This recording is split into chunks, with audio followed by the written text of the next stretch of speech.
Brendan Kennedy at the Legacy Club, Alaqua Lakes. Brendan, how long have you been teaching? 15 years. 15 years. years. A graduate from Chapel Hills. Perfect. Yeah. And you were one of the first people to ever use BodiTrak. So how do you incorporate technology into your teachings, if you will? Well, I like, there's a phrase that I didn't coin, but I like the phrase, why don't guess when you can measure. Right on, So right on. here we have a technology where you can measure and I can quantify feel, which is, that's what every student has to come away from a Awesome. lesson with, is a good mental image and a feel that they can on their own replicate or reproduce. Otherwise, it's not going to work. Okay, so fun today. We were at Brendan's just hooking him up with the a newer mat. Mm-hmm. And so you had a student today, a tall guy. Very tall. Seems like tall was in my bag today. Yesterday was the Broad Spittle. Yeah. So this fella, he had a peak velocity of only 150 and very little weight shift. Mm-hmm. So you brought him over. We checked that out, and then in the very first thing we got him to do was the crush the can drill. And I want you, and you can attest to this. We got his peak velocity up to, on the right hand side, 207 from 150. Mm-hmm. And I thought that was pretty cool. What do you think? Yeah, in one swing. In one swing. So then we noticed right away, and Brandon, you pointed this out to me. When he got to his trail side, his weight distribution was, you can see that white dot right there. It's pretty heavy on his heel, 60, 36, 60, 36. Right. And that was a bit of an improvement, actually, from his first swing. I think he was an 80, and you did this little drill. Can you explain that to us? The crush the can drill? Well, the drill that we used, that biofeedback, where you got him on and off the mat, trying to find 50-50. Yeah, that. So, right, we had him stand on the mat to feel 50-50, both heel toe. from heel to toe and side to side. And then we had him step off the mat. And then Come back on, try to reproduce the feel, which he did on his second practice. Yeah. He got the numbers almost right on the head. And he said, aha, now I feel that. I know what that is. Right, so we took him to the top of the swing, got the big guy to take the top of the swing, Right. find 50-50 heel toe. Yes. And we did that, just how many times we do that?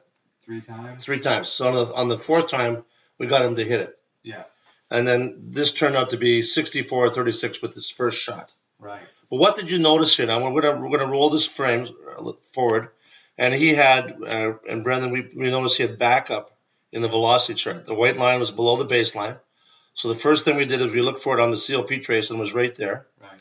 So when he was moving forward towards his lead foot, if I can grab that scribble ball, you can see that white dot go forward and then back. Mm. Now, so in other words, he's going backwards prior to impact. But he recovered because prior to impact, and we determine impact by sound.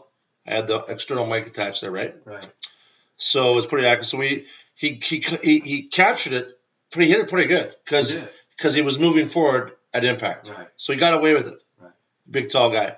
But what did you know? Now we wanted to eliminate that backup, if you will. And you're going to take it on the left-hand side. We got him to eliminate this by just working on that crush the can drill. So that's right. And you had him lift his left heel off the ground a little bit.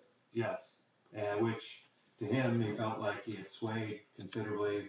There was really minimal movement as far as the look on camera. Of course, we did see the pressure shifting to the right, but just the feeling of releasing some of the pressure off of his left foot on the backswing helped him to push down on it in transition. And look at this. And you got him in 3 swings. One was just the initial, baseline assessment. Mm-hmm. The second one was now you were going to increase his peak velocity on the right to 207 centimeters per second from 150. Then the third one, you wanted to eliminate the backup. Yes. And you got him just to crush the can. And look at this on his trail side, on the left frame here, this left swing. This was his third swing. Mm-hmm. He's 54-46 in 3 swings. You converted this guy. And I see you shaking your head up and down, but yeah. I mean, this is kind of like a pretty good one of those moments. Pretty amazing. Yeah. And then by you getting him to crush the can, no backup, and at impact, he still doesn't get enough weight to his lead foot at impact.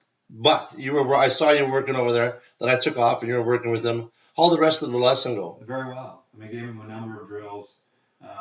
We're trying to train a whole new motor pattern. It's a new skill for him. So I said, look, a lot of this is not going to involve even hitting balls. You have to train your body how to move from the top of the swing into the transition. So we gave him drills such as the feet together, making a backswing, I saw that. stepping forward. Yeah, I like that. I told him this isn't the only drill you do, but it'll be one of several drills that you do. So really, you're beginning to use your feet as the weight from the ground down, if you will, from the waist down. Absolutely. And I like what Mark Sheftick said. They haven't taught a lesson from the waist up. He hasn't at Marion for quite some time now. Right.